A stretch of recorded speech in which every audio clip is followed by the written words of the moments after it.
cortarle la oreja al siervo, por ejemplo. Pelea de una, o sea, él, más o menos esa era su actitud.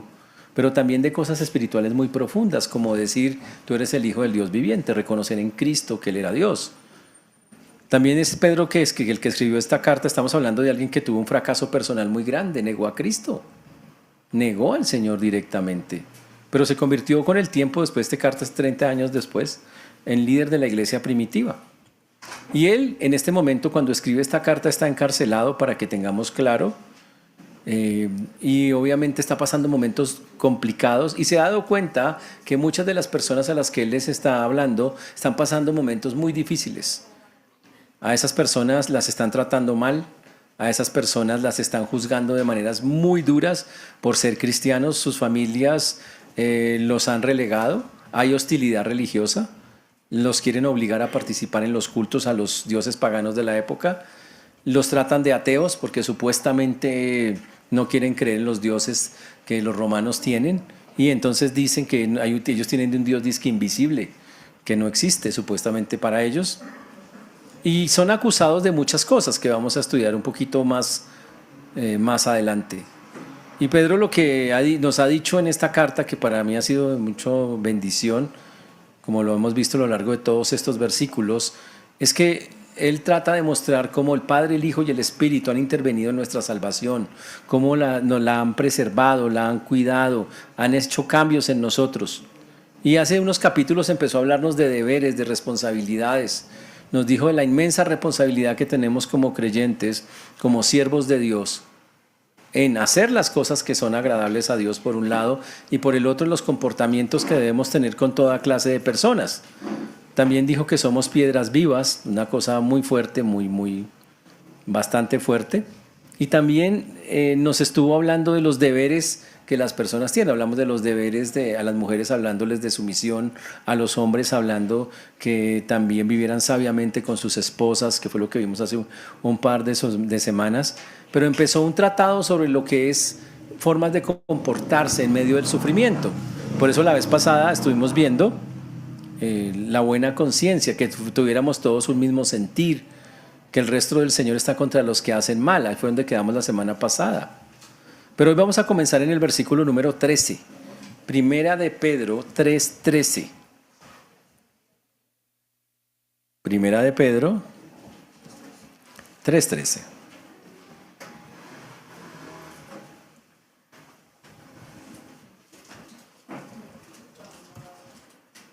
¿Y quién es aquel que os podrá hacer daño si vosotros seguís el bien? ¡Wow! Oremos.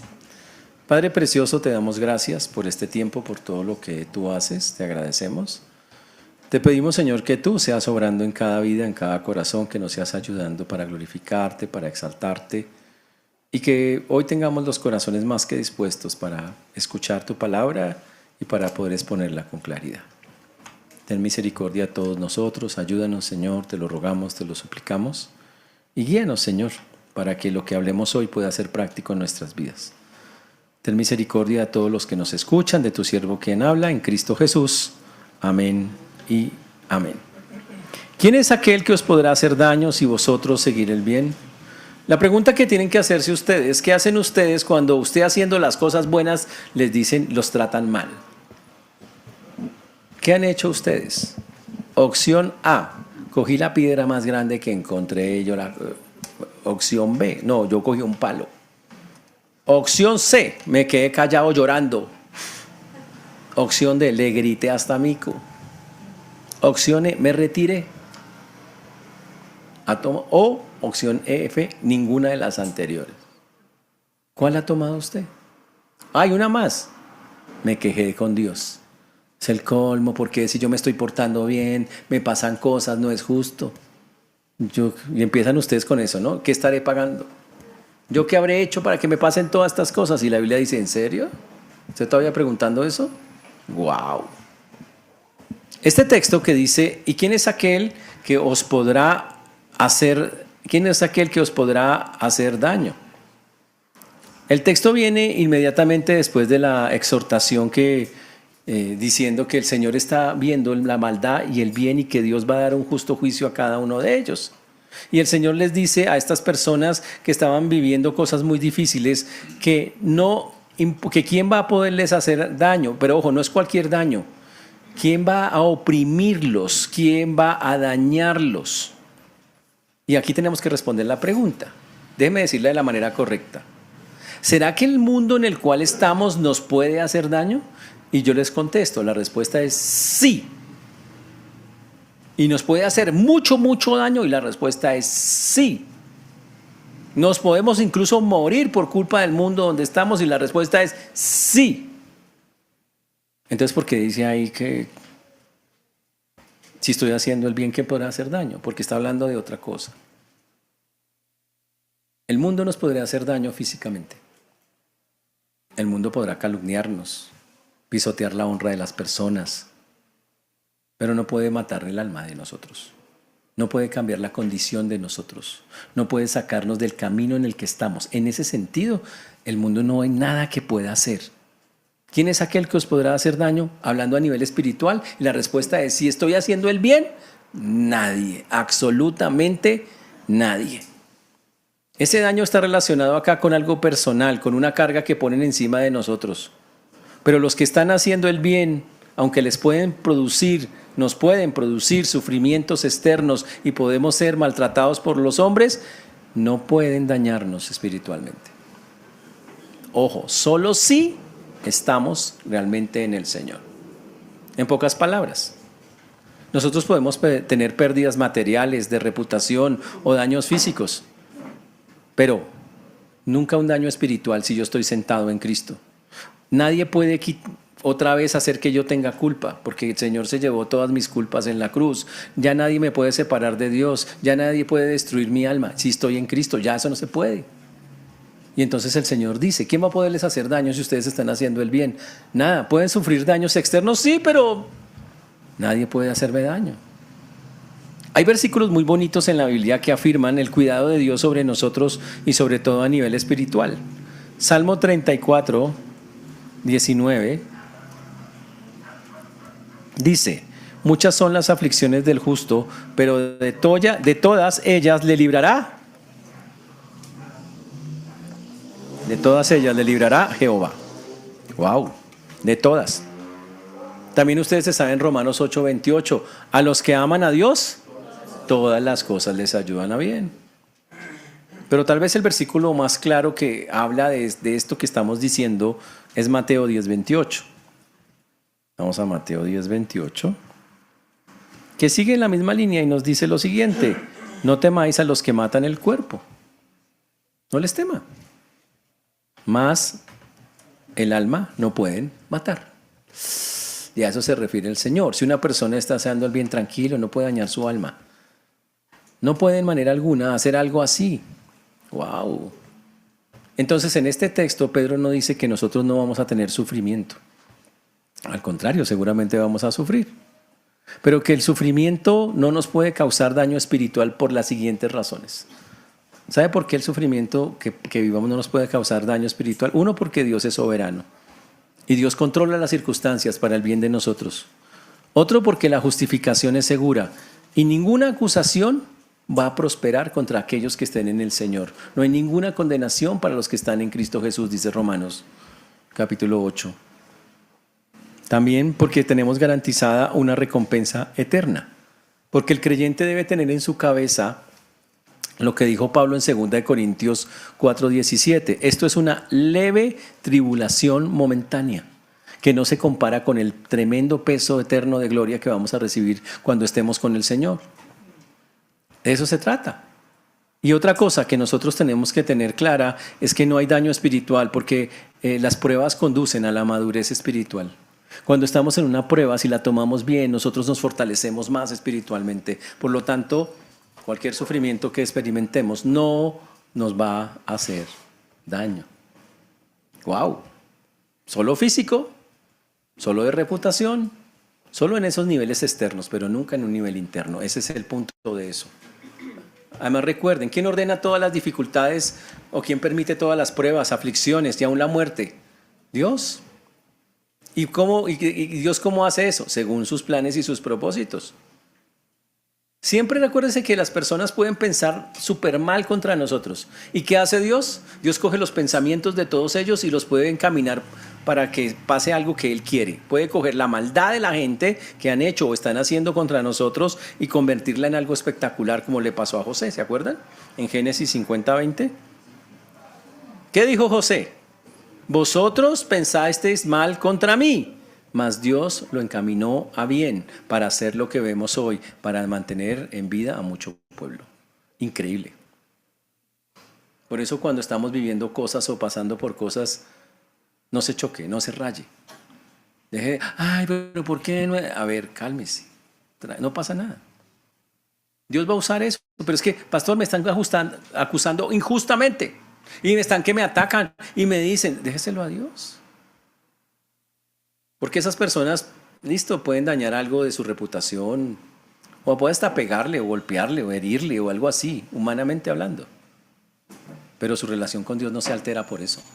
Y a eso es a lo que se refiere Pablo. Ahora, ¿por qué Pedro está diciendo esto? Pues porque a las personas que les escribe les está pasando eso. Los están tratando de ateos, los tratan de caníbales. ¿Sí saben que les están diciendo que eran caníbales porque decían que había que beber de la sangre de Cristo? Y decían, esta gente sufre de canibalismo, esta gente, fuera de eso los acusaron de sediciosos, que se reunían dizque porque tenían otro rey. Ese rey era Jesús. Y entonces él les dice, tranquilos, ellos les pueden decir de todo, los pueden atacar de todo, pueden hasta irlos y golpear porque los golpeaban, pero nunca van a dañar lo que hay. Nadie va a interponerse con eso. Espiritualmente nadie los puede dañar. Pero el Señor advierte también. Pero si alguien los llega a tocar, si de pronto ese mundo, porque aquí dice, más también, si alguna cosa padecéis por causa de la justicia, dice el Señor, y si llegara a darse la opción, la posibilidad, puede ser, no es que nunca pase, normalmente no va a pasar, pero si llegara a pasar que usted es tocado por ese mundo cochino y puerco, y empiezo a padecer, como dice ahí, alguien empieza a atacarme de una manera terrible, y empiezo yo a sufrir. La Biblia dice, ¿cómo debo tomarlo? Y el texto dice acá, si usted está padeciendo por causa de la justicia, considere que usted está teniendo una bienaventuranza. ¿Y eso qué significa? Una bendición. Dice, uy, no, pero una bendición que le peguen a uno su vaciada y su insultada y que le digan hasta mico. Y digo, pues déjeme decirle cómo funciona eso con Dios. ¿Por qué Pedro ve como una bienaventuranza eso? Bueno, primero porque las palabras de Jesús lo dijeron de esa manera. Bienaventurados sois cuando por mi causa os vituperen y os persigan.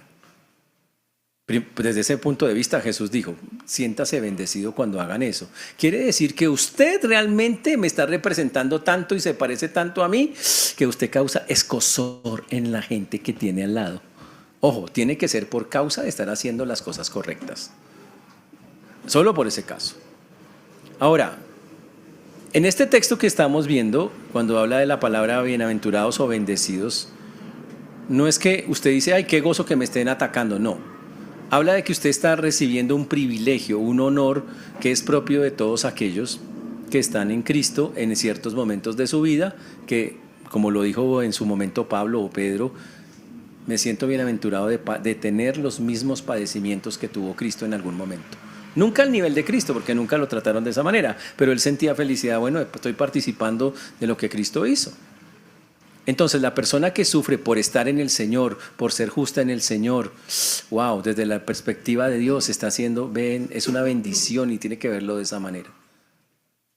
Ahora, en la Biblia, que las personas sufran injustamente va a pasar todo el tiempo. ¿Se acuerdan de nuestro amigo Job? Ese es el siervo sufriente. ¿Qué pecado había cometido Job? Y la respuesta es ninguno. Ninguno. ¿Quién era el hombre más justo de la tierra en ese momento? Él. Pero Satanás fue donde el Señor le dijo, ¿me lo presta? Y el Señor, ¿qué le dijo? Se lo presto. Qué tenaz, ¿no? ¿Qué tal el Señor viniera a pedir prestado a alguno de nosotros? Dice, uy, présteme a Juanito unos días. Uy, súper, impresionante eso. Eso sería impresionante. Ahora, el sufrimiento, los hombres de la Biblia, Dios ha mostrado cómo en muchas escenas los hombres de la Biblia han sufrido mucho. Pero también la Biblia dice, muchas son las aflicciones del justo, pero de todas ellas le librará Jehová. Entonces eso de sufrir es algo que es normal en la Biblia. Por eso Jesús es el siervo sufriente de Isaías 50 y Isaías 53 dice que es varón experimentado en quebranto. ¡Wow! Por eso, señores, cuando alguien injustamente nos acuse, nos ataque, no se eche a la pena. Aquí el Señor está dando instrucciones. Nada, dígale, bueno, Señor, está bien, eso es normal si estoy en Cristo, si estoy contigo, y debo verlo más bien como una bienaventuranza, algo que se da y que me permite participar de lo que tú haces. Ahora, ¿por qué sufrir por Cristo es una bendición? Voy a explicar las causas. Primero, porque me identifica con Cristo. Señor, precisamente me persiguen porque me parezco a ti. Esa sería la número uno. Me estoy identificando con Él. Segundo, porque valido la autenticidad de mi fe. Demuestro que mi fe es genuina. Si yo estoy dispuesto a sufrir por Cristo, quiere decir que yo tengo claro quién soy. Y eso es algo que vale. La otra cosa, que yo entiendo que a través de las aflicciones, Dios las usa para lograr madurez en mi vida. Así que esa es una herramienta que Dios está usando para santificarme. Así que gloria a Dios por eso. Eso es cuando soy maduro y lo quiero ver así. Y la otra que me parece increíble es que nosotros hacemos parte del cuerpo de Cristo. Y la Biblia dice que cuando una parte del cuerpo es atacada, todos somos atacados. Me gusta ese versículo de cuando Jesús le habló a Saulo, cuando era antes de ser Pablo. ¿Qué le dijo Jesús a Pablo, hablando espiritualmente? Le dijo, ¿por qué me persigues? Saulo, Saulo, ¿por qué me persigues? Ahora, Saulo había visto a Jesús en vivo y en directo. No hay evidencia de que lo vieron así en vivo. Vio su ministerio de lejos, pero que estuvieron con él. Pero Saulo, ¿qué hacía? Perseguía a cristianos. ¿Sabe qué le dijo Jesús? ¿Por qué me persigues? Significa que la persecución a cualquier cristiano es perseguir a Cristo. Si alguien lo está persiguiendo a usted, no lo está persiguiendo a usted, está persiguiendo a Cristo. Esa persecución es de ese tamaño, de ese nivel. Entonces, con el que se está metiendo a perseguir a un cristiano no se da cuenta con quién se mete, está persiguiendo a Cristo mismo. Basado en el texto de Hechos 9:4, porque el Señor le dijo, ¿por qué me persigues? Para que quede bien claro. Por tanto, dice el Señor, ¿cuál debe ser nuestra actitud cuando usted reciba todas esas amenazas y cuando la gente le esté diciendo un montón de cosas y usted dice, dice la Biblia, por tanto no os amedrentéis por temor de ellos ni os conturbéis? Hay dos palabras muy interesantes, dice, no se amedranten, no se asusten, no tengan temor del temor que ellos tratan de infundirles. No dejen que eso pase. Y entonces, ¿sabe qué hizo Pedro? Pedro se fue al Antiguo Testamento y buscó un versículo. Lo que él dice está sacado de un texto del Antiguo Testamento. Está en el libro de Isaías, en el capítulo 8, la segunda parte, Isaías 8b hasta el versículo 13. 12b y 13. Yo lo voy a colocar acá en pantalla para que ustedes lo vean. 8b, o sea, la segunda parte del versículo 12 y el 13. El versículo decía, ni temáis a lo que ellos temen, ni tengáis miedo. A Jehová de los ejércitos, a él santificad, sea el vuestro temor y él sea vuestro miedo. Y les dice, ahora, ¿y el contexto de ese versículo qué es? Yo les explico el contexto. Hay una invasión que por parte de los asirios. Entonces, Acaz, el rey de Judá, enfrentaba una crisis. ¿Qué hago? Me van a invadir. En los reyes de Israel y de Siria habían tratado de hacer una alianza con él contra las fuerzas asirias, con Acaz, rey de Judá. Pero Acaz se había negado. Y entonces el profeta Isaías le advirtió contra tan infame alianza. Le dijo, no hay que aliarse con nadie, no le tema a la gente. Y le dijo que no temiera. Y entonces Acaz y el pueblo de Judá no debían temer a los asirios, como ocurría como en Siria e Israel, que dijo, venga, juntémonos para hacer alianza y pelear. No. ¿Sabe qué debía hacer el pueblo? Según el profeta Isaías, tenía que temer al Señor y solo confiar en Él. Y entonces Pedro coge ese texto del Antiguo y para animar a las personas que están siendo perseguidas en el presente, les dice exactamente lo mismo. Le dice, hermanos, cristianos, están enfrentando amenazas de gente que los persigue, hágame el favor de no tener miedo. ¿Sabe qué tienen que hacer? Reverencien al Señor. Cuando eso pase, significa, no le tengan, la palabra reverencia es temor. No le teman a los hombres, solo témanle en el sentido de reverencia. Reverencia es respeto profundo a Dios. Esa debe ser mi actitud ante eso. Y tremendo eso. ¿Los han amenazado alguna vez, hermanos? De manera fea, horrible. Es que los vamos a matar y vamos a hacer, y así. ¿Cómo han reaccionado cuando han sido ofendidos de esa forma? Obvio que da miedo y temor. Se dice, no le teman a ellos. Témame a mí. Reveréncieme a mí. Eso es lo que usted necesita hacer en ese momento. Creerme, confiar en mí. Ese es el punto. No es que en su cabeza usted diga, no me duele, no me duele, no tengo miedo, no tengo miedo. No, no es eso. Nada. Es que usted tenga claro varios principios en su cabeza de por qué tengo que mirar las cosas de esa manera, de no temerles a ellos. ¿Cuáles son esas cosas que yo tengo que tener claras en mi cabeza? El valor de lo que pierdo y de lo que gano, para que me entiendan. Vamos a usar el versículo de Mateo 10:28.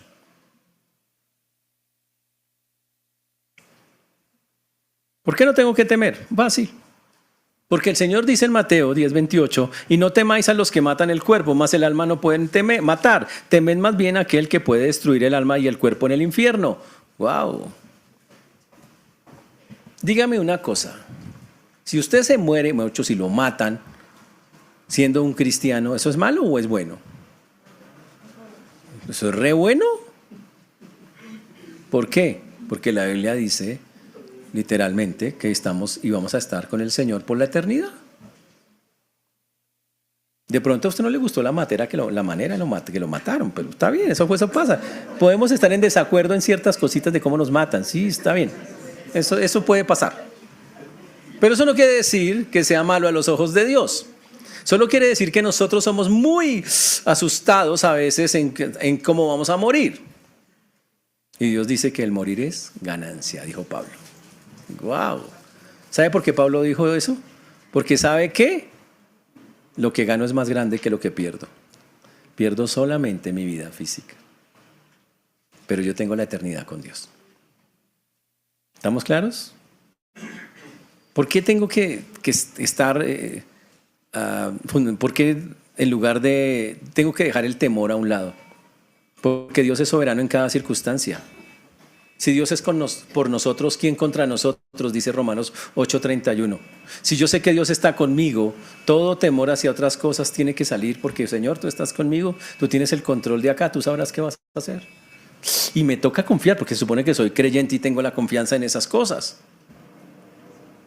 Pero lo más interesante es que tengo claro, como dijo Pablo en Romanos 8:18, que las aflicciones del tiempo presente no son comparables con la gloria venidera. Lo que vivo hoy, hermanos, por más duro o doloroso humanamente que parezca, no tiene nada que ver con lo que voy a vivir con Dios en la eternidad. Una cosa fantástica, espectacular. Y la otra es, ¿quién está con nosotros todo el tiempo? El Señor. El Señor está con nosotros.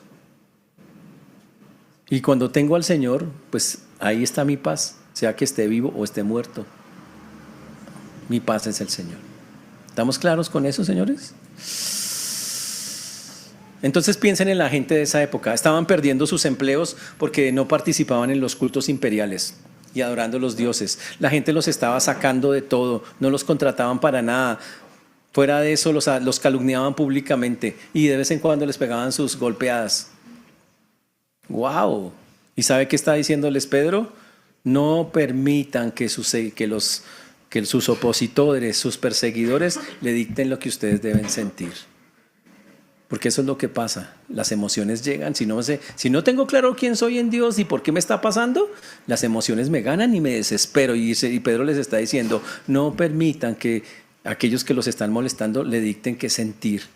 El temor que intentan generar ellos en ustedes no debe dominarlos. Más bien controlen ese miedo a esas consecuencias humanas. Háganlo reverenciando a Dios, teniendo temor del Señor. Ese es el llamado que le hace en ese texto. Y más bien, mientras les pegan todas esas vaciadas, insultadas o golpeadas, hágame el favor, hagan esto, que está en la segunda parte, en la primera parte del versículo 15. Sino santificad a Dios el Señor en vuestros corazones. Otras traducciones dice, sino santifica a Jesús, el Señor, en vuestros corazones. Uy, interesante. Santificar significa, y mientras eso le pasa, hágame el favor, en lugar de estarse desesperando y agarrándose los pelos, más favor se consagra, se aparta para el uso de Dios. Se aleja para Dios, dice, voy a quitarme de esto para estar con el Señor. Por eso dice, conságrese. Uy, ¿dónde? En el corazón. ¿Dónde queda el corazón? Aquí no, es aquí. Conságrese aquí. Que su ser, su pensamiento esté pleno de Dios, que Él sea el centro de su vida. Y lo mismo, ¿sabe de dónde sacó eso Pedro? Del mismo texto de 8:10, de 8:13. En 8:13 dice, a Jehová de los ejércitos, a Él santificad, Él sea vuestro temor y Él sea vuestro miedo. Y Pedro dice, eso es lo que tenemos que hacer. ¡Wow! Ahora, ¿qué significa santificar a Cristo en el corazón? Porque ese es el punto. ¿Qué significa? ¿Cómo santifica usted a Cristo en el corazón? Y fácil. Cuando usted reconoce que Él es la autoridad absoluta de su vida. Cuando usted le da el derecho a Cristo de gobernar cada área, sus finanzas, sus ambiciones, sus relaciones, su tiempo, todo. Usted en ese momento está santificando al Señor en el corazón. Cuando usted confía en la sabiduría de Él, que si Él me dice verde, rojo, amarillo, eso es lo que dijo el Señor, eso me voy. Y cuando usted asume el costo, la tercera cosa. Y significa que cuando entiendo que si obedezco, puede que resulte en algún sufrimiento para mí. Cuando usted hace eso, usted está santificando a Dios en el corazón. Una cuarta, si quisiéramos agregarla, sería cuando usted lo adora exclusivamente a Él, cuando su devoción es para Él, cuando nadie comparte ese lugar, sino solo el Señor. Ahí lo santificó. Y claro, usted dice, ¿y cómo hago eso? Si esa vaina es como, yo soy muy humano. Sí, pero usted tiene el Espíritu Santo y eso se logra, no es un logro humano, es cuando la obra del Espíritu Santo, es cuando usted se mete con el Señor y deja que el Espíritu Santo lo dirija, usted empieza a hacer todo eso. Y entonces santificamos al Señor en nuestros corazones. ¡Wow! ¿Sabe qué hace el temor humano? Paraliza. Y para que sepan que eso es, el temor humano paraliza. Yo me acuerdo antes, hace unos años, cuando, a ver quién tiene esa edad, me contaron, ¿no? Yo quiero hacer la aclaración.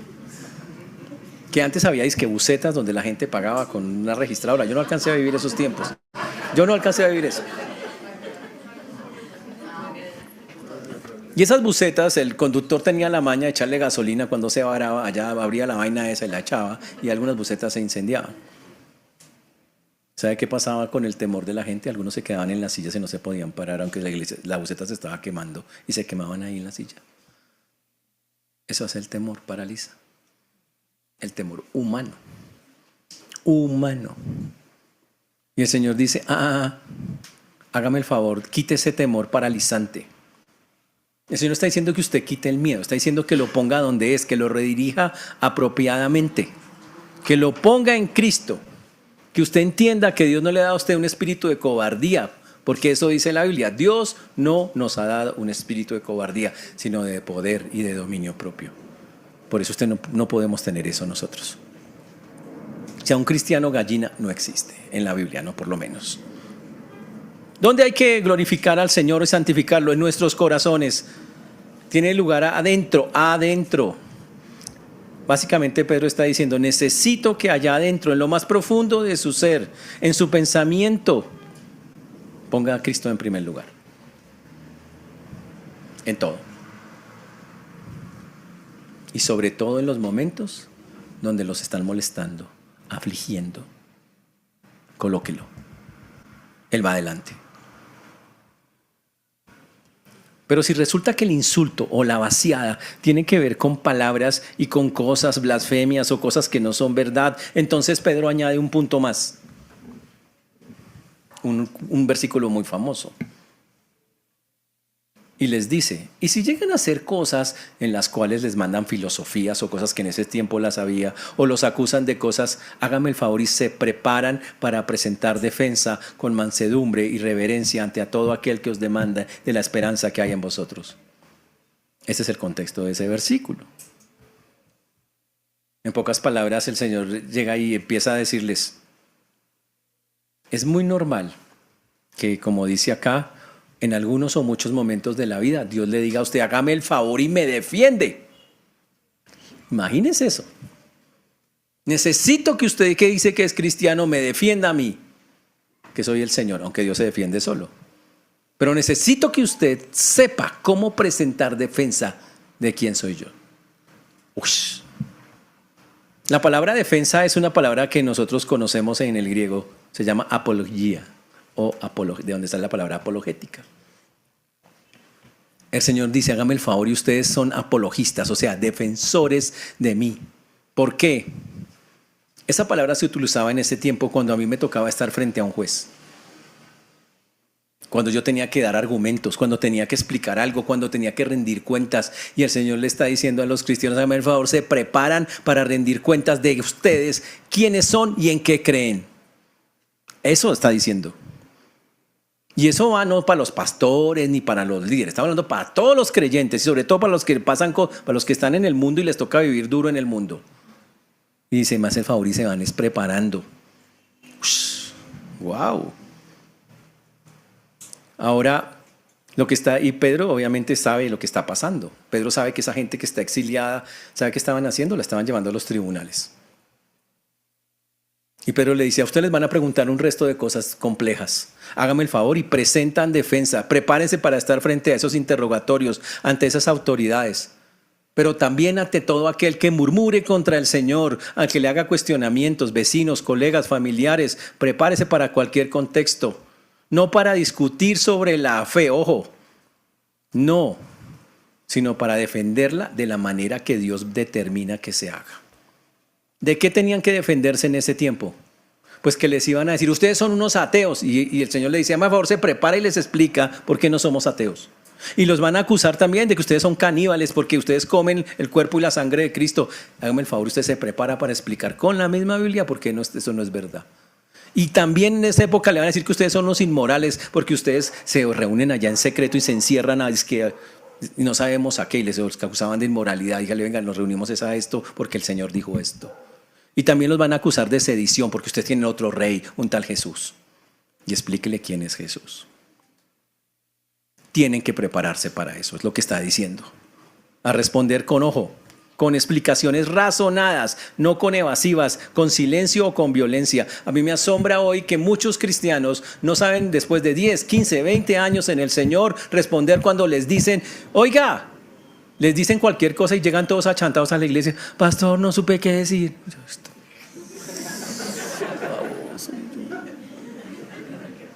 Entonces me acuerdo todo lo que he dicho y digo, no lo puedo tratar mal, no lo puedo tratar mal, no lo puedo tratar mal. Sí, porque toca aplicarlo, ¿no? Y uno dice, pero es el colmo, ¿cómo es posible? O sea, ustedes ¿cómo? ¿Y saben por qué? Porque nunca se preparan. Porque creen que la preparación es solo para la gente, para los líderes, para los pastores. Y hermano, eso no dice. Todos tienen que prepararse. Nunca hemos tenido tantas herramientas para prepararnos como ahora en el mundo cristiano. Nunca. Ojalá ellos tuvieron todo lo que nosotros tenemos. Nosotros tenemos seminario.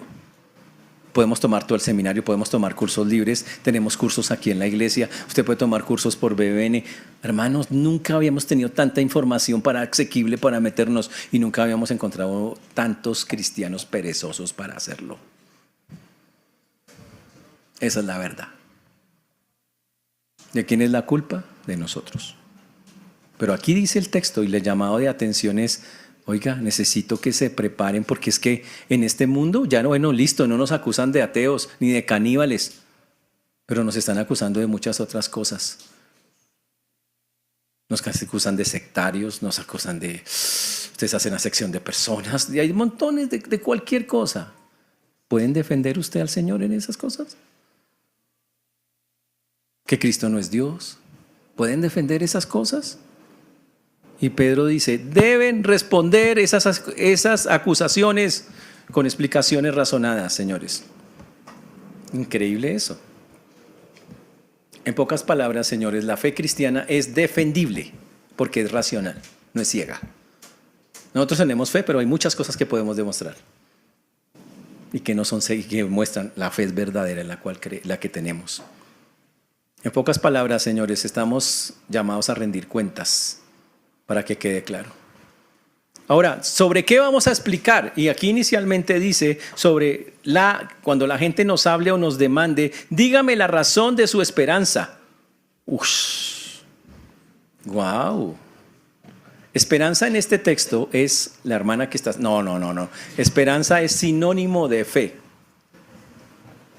En la Biblia, acá en este pedacito, esperanza, diga en pocas palabras lo que está diciendo ahí, hágame el favor y ustedes me dan la razón de ustedes por qué tienen fe.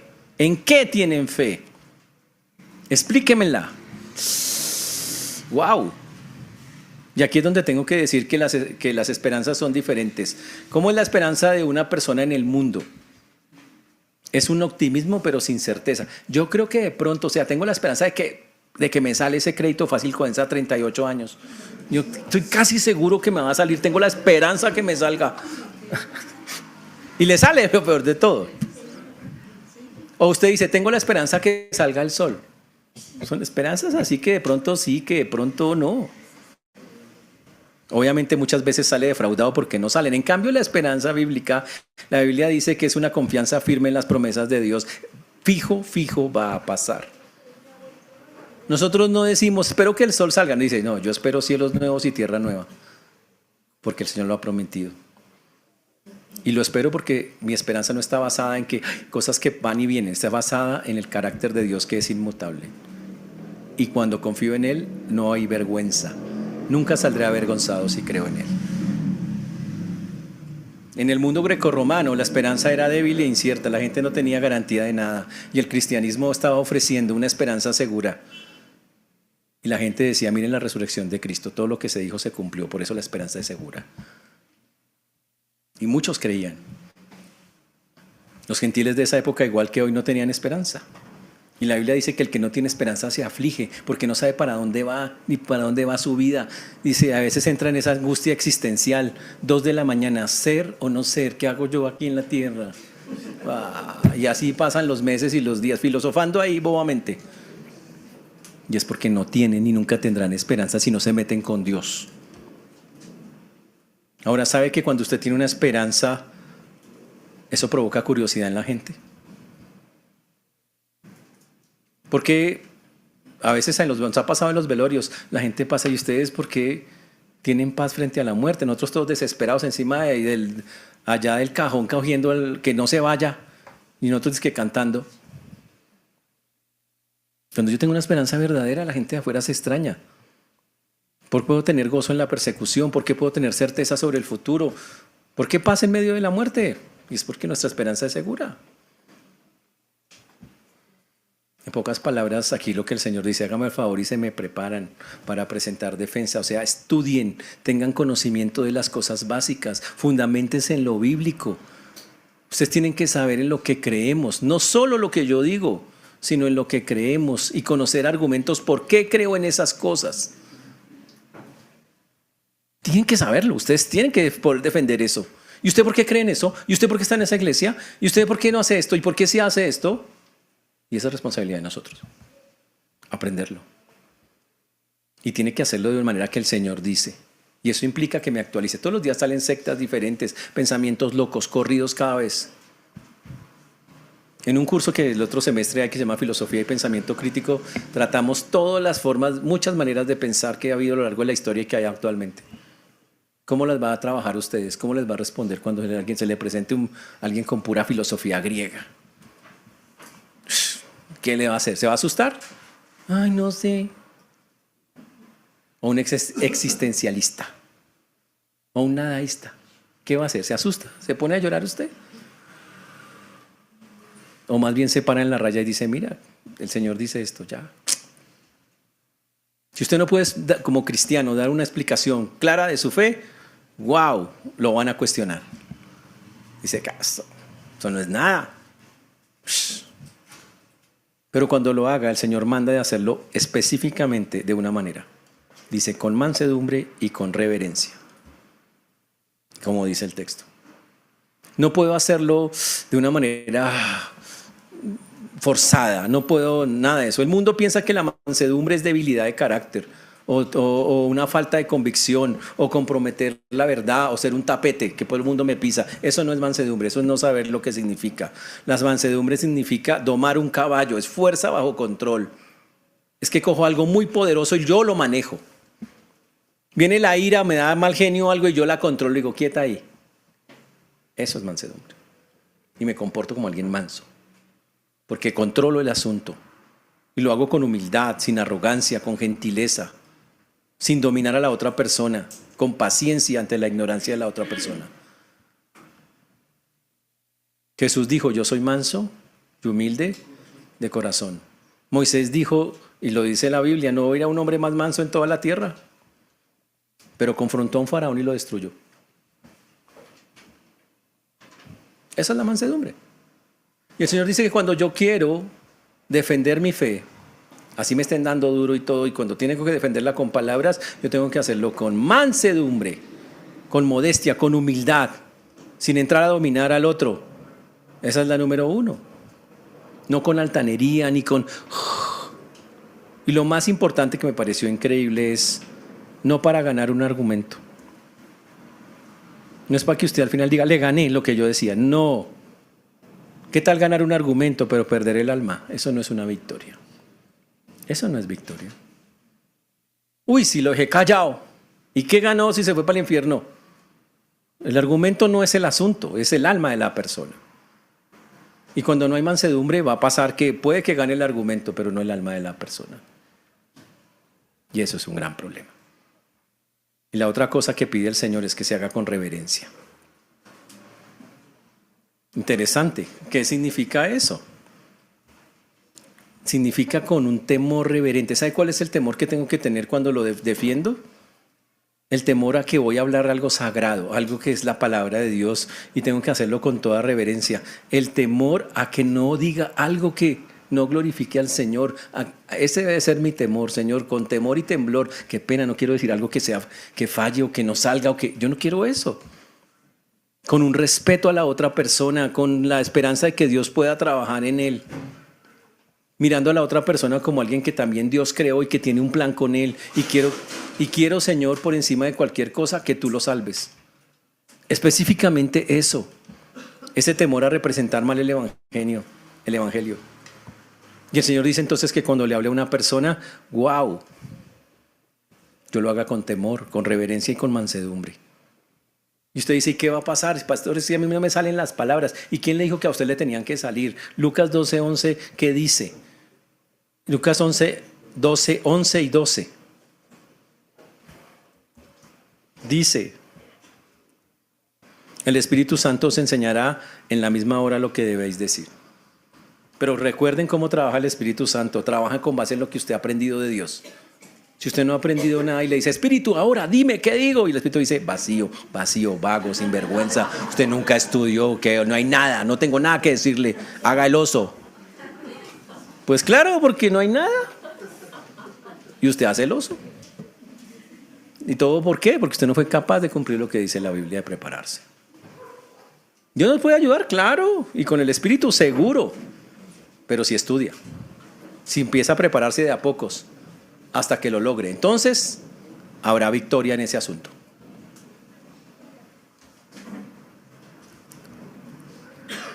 Cuidado entonces hoy con cómo hablamos, no para ganar argumentos, sino para ganar el alma de las personas. Entonces la tarea en este punto es que nos empecemos a preparar, que estudiemos, que empecemos a estudiar de a pocos.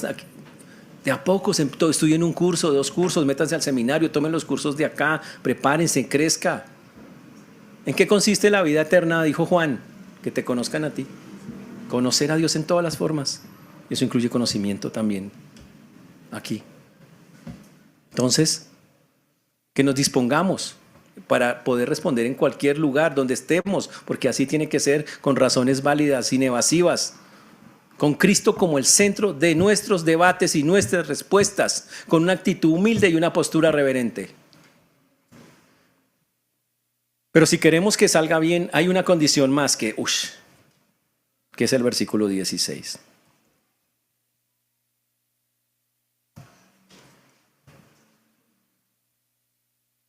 Que dice teniendo buena conciencia, para que en lo que murmuran de vosotros como de malhechores sean avergonzados los que calumnian vuestra buena conducta en Cristo. Teniendo buena conciencia. Suena raro ese versículo. Teniendo buena conciencia. Dice el texto, para en que lo que murmuran de nosotros. ¡Guau! Para eso toca entender primeramente lo que significa la conciencia y la función de la conciencia. La conciencia es algo que Dios colocó en todos los seres humanos que o acusa o excusa a una persona, que nos convence o nos afirma algo. Es el alma reflexionando sobre sí misma, en qué estoy, en qué ando. Wow, es conocerse a sí mismo. La conciencia no es la voz de Dios, que quede claro, ¿ok? No es la voz de Dios. Todos los seres humanos, creyentes y no creyentes, Dios ha puesto conciencia. Significa tienen un cierto entendimiento del bien y del mal, así no sean creyentes. ¿Ok? Pero ¿cuál es el problema? Que la conciencia es como un juez, un testigo. La conciencia evalúa nuestras acciones, nos dice es bueno, es malo. La conciencia nos acusa de algo, entonces crea culpa. Cuando está de acuerdo con algo, nos da paz. Produce remordimiento cuando no es, produce confianza cuando sí es. Y nos guía y nos dice hágalo por acá, pero no es Dios. ¿Cuál es el problema? Que la conciencia no es infalible. Que si la persona no tiene como norma de conducta la palabra de Dios, la conciencia empieza a torcerse o a desdibujarse. La base para una conciencia limpia es Dios y su palabra. De lo contrario, la conciencia se tuerce. Ese es el punto de eso. En pocas palabras, quiere calibrar su conciencia, tiene que ser calibrada por la palabra de Dios. Tiene que ser basada en lo que dice la Biblia. Si usted la basa en cualquier otra cosa, ya no sirve.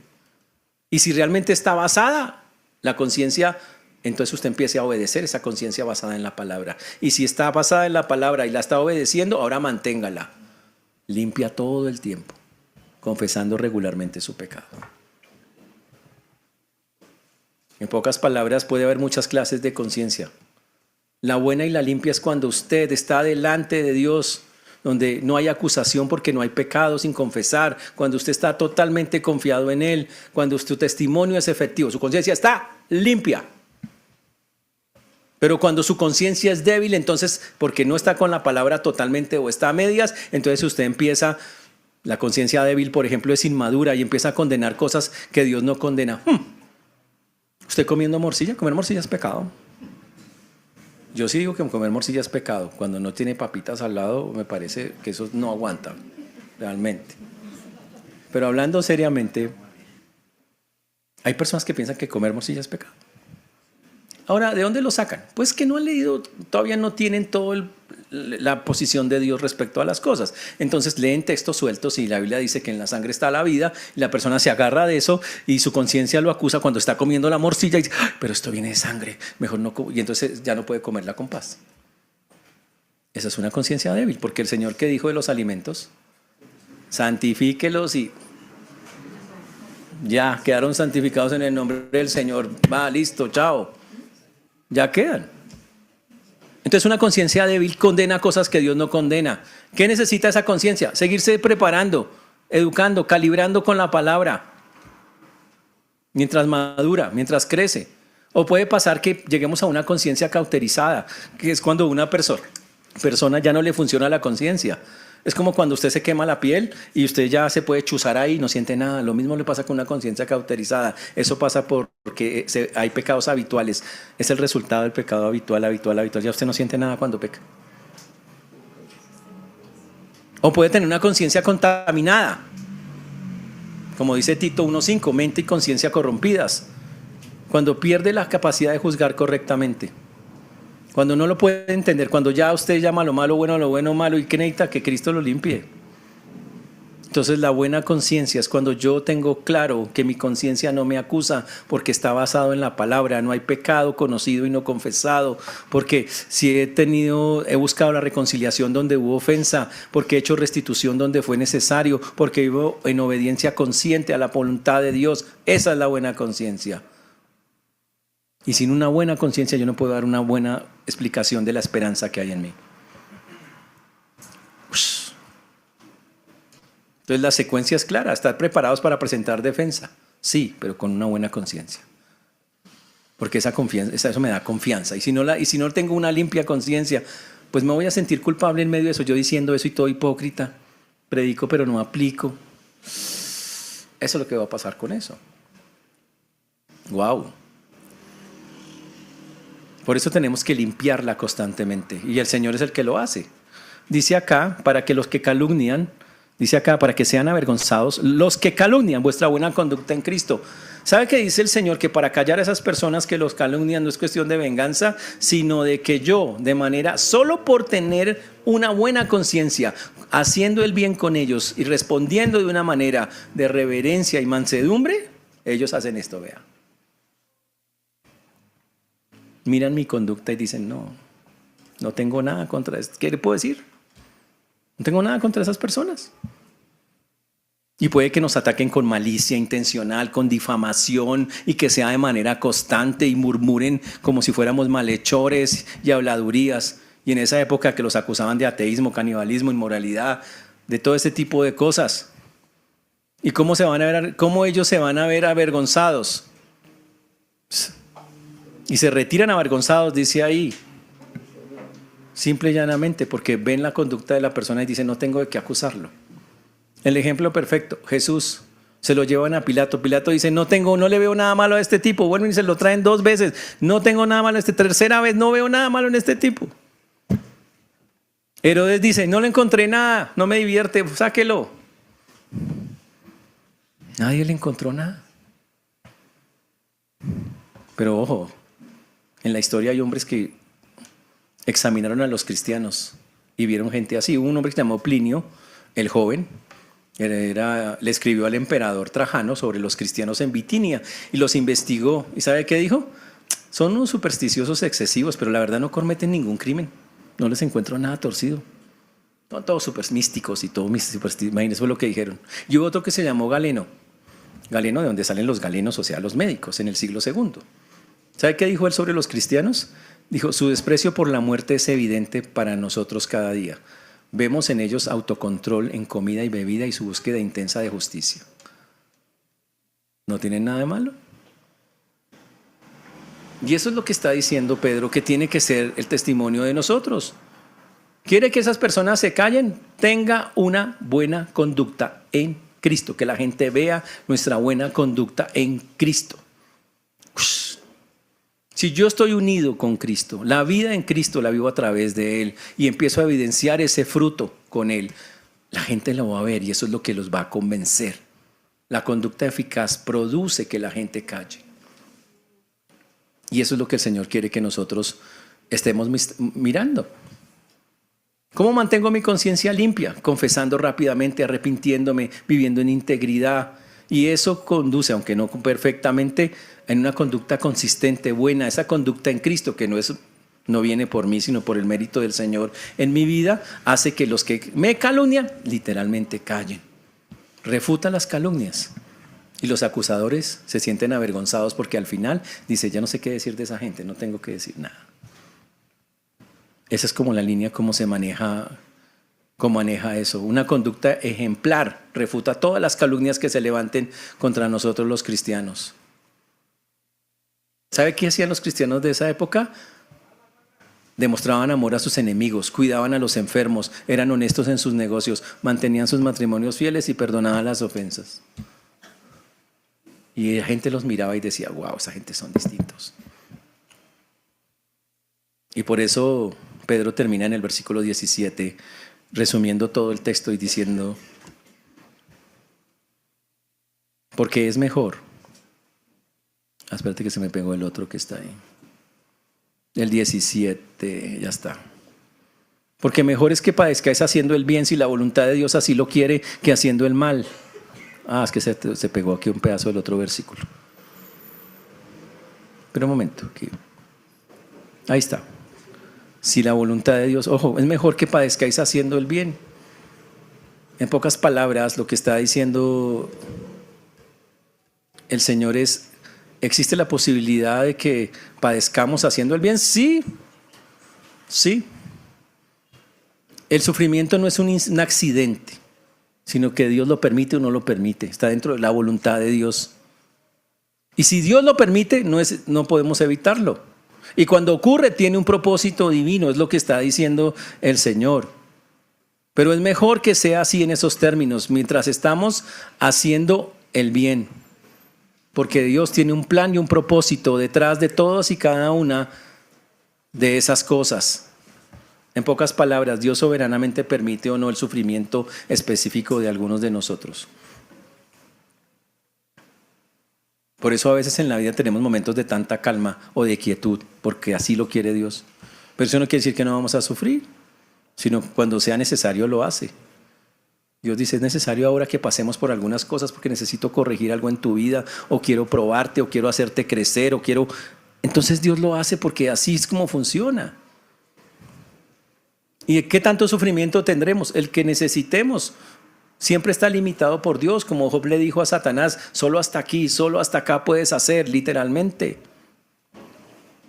Dicho de otra manera, cuando yo sufro haciendo el bien, ocurre porque es la voluntad soberana de Dios, porque Dios tiene un propósito redentor detrás de eso, porque eso va a ayudarme a crecer, me va a dar una bendición, me va a ayudar a madurar, me va a identificar con Cristo, porque eso trae una recompensa eterna, porque es la forma en que el mundo calla y agrado a Dios.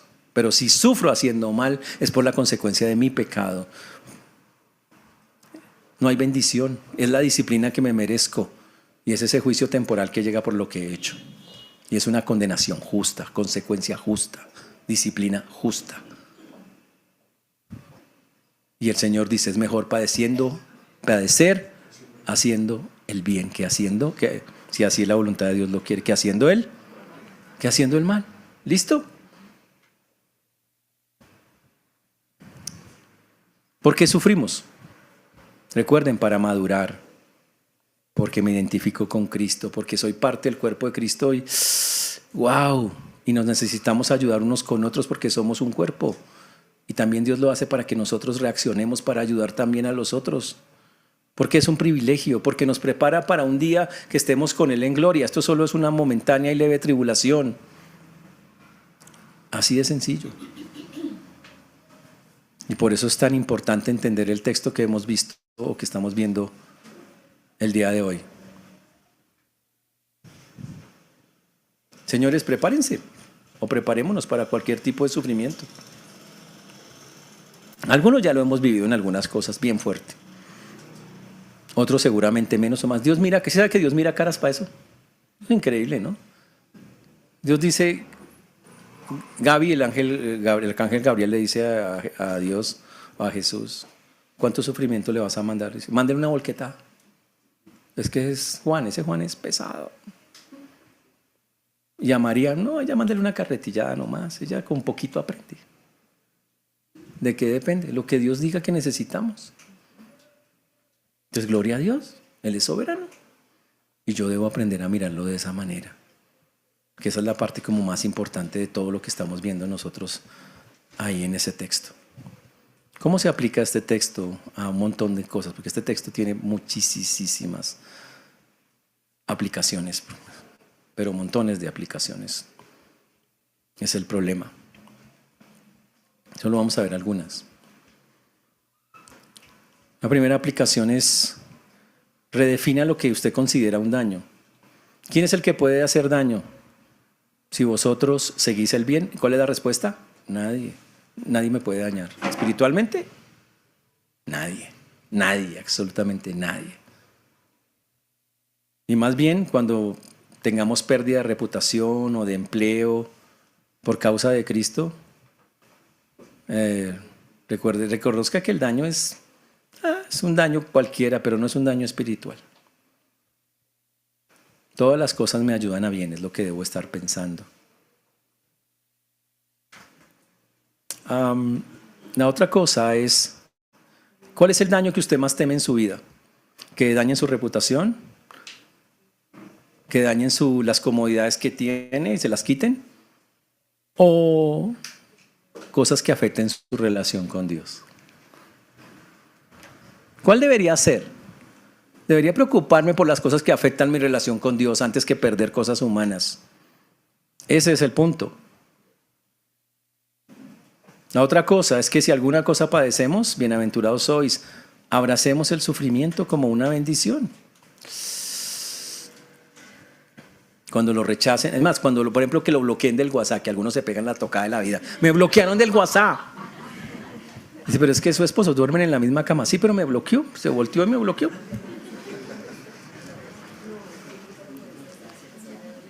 No importa. Y básicamente no importa eso. Lo que está diciendo el Señor es, ¿de verdad alguna vez usted ha experimentado el costo real por seguir a Cristo? Algunos tal vez no lo han vivido. Por Cristo no. Lo han atacado por ser cristiano. El mundo de hoy se acomoda a Cristo, no pelea con Él. Lo han molestado. Hay gente que ha tenido que pagar el precio. Perseguidos, atacados, insultados, golpeados, ya están matados, ya están muertos. Puede que nuestra familia algo nos haya rechazado, pero eso ha sido como lo máximo. Y la Biblia dice, no se asuste con eso. La Biblia también nos ha llamado la atención hoy, hágame el favor y no se asuste no tema a la gente. No le tema a las personas. Que nuestra reverencia sea única y específicamente al Señor. También el llamado es desarrolle una preparación, un plan de preparación. Empiece a estudiar porque lo necesita y lo necesitamos para defender con mansedumbre y reverencia al Señor. Empiece a hacerlo. Y que lo acompañe lo de una vida de testimonio, una vida que respalde eso. Y entonces el mensaje será muy poderoso, muy fuerte. Yo diría que no hay nada que hacer contra eso. Y termino diciendo estas pocas preguntas. Señores, ¿quieren santificar a Dios el Señor en sus corazones? Gobierna, y si eso es verdad, gobierna Dios en este momento sus finanzas, su carrera, sus relaciones, su tiempo, sus ambiciones. Lo hace, y si no es así, Él no es el que gobierna, y no lo estamos entonces santificando en nuestro corazón. ¿Qué va a hacer al respecto? La otra es, ¿está listo para presentar defensa de la esperanza que tiene? ¿Cuántas horas en el último mes ha invertido usted en entretenimiento, Netflix, redes sociales, deportes? ¿Y cuántas invirtió en fortalecer su capacidad de defender la fe? Hay algunos que se han visto todos los partidos de la Champions. Todos. ¿Y cuánto se ha invertido en aprender a defender su fe?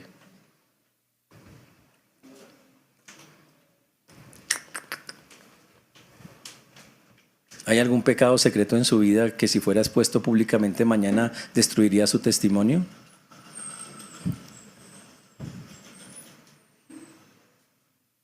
¿Qué va a hacer?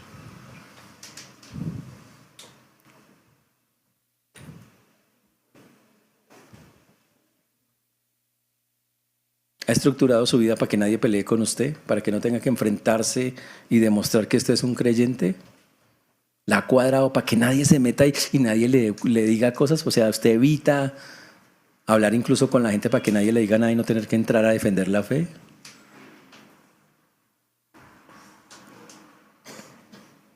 ¿Usted refleja mansedumbre cuando habla o solo quiere ganar el argumento?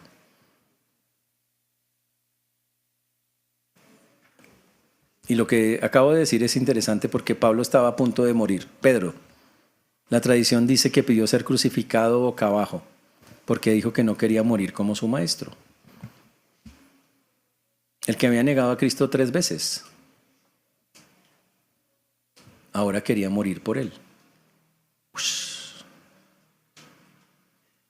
La pregunta para ustedes no es, ¿vendrá oposición? No, esa no es la pregunta. La pregunta es, cuando venga la oposición a su vida, ¿está listo? Porque eso es lo que dice ahí, va a llegar. ¿Está listo? Y por eso lo que tenemos que hacer, hermanos, el día de hoy es orar al Señor. Que Él no sea solamente una cosa ahí en el calendario por cumplir. No solamente eso. como algo más, como una cuenta que usted tiene que cumplir o algo así. Más bien hablemos con Dios y digámosle, perdónanos porque hemos negado tu señorío. Ayúdanos, equípanos para defender la esperanza que hay en nosotros, que debemos de ser ignorantes de tu verdad. Concédenos la claridad y la mansedumbre para hablar relacionalmente y llegar a los demás.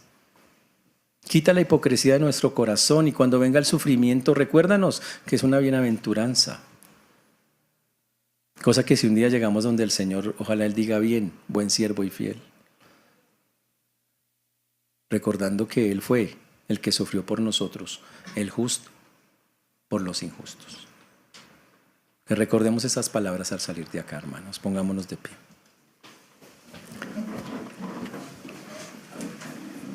Señor Dios, te damos gracias porque tú eres bueno, Señor, porque para siempre es tu misericordia.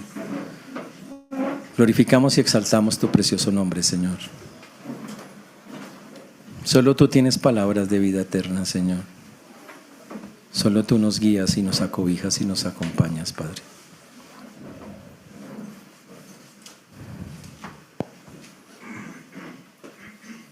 Gracias por todo lo que haces y sigues haciendo. Ayúdanos a darte gloria, a santificarte en nuestros corazones, a poder realmente, Señor, glorificarte y exaltarte como mereces.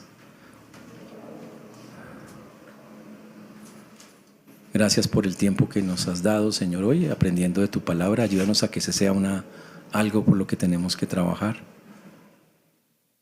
Pues lo pedimos, Señor, en tu precioso nombre, en Cristo Jesús. Amén.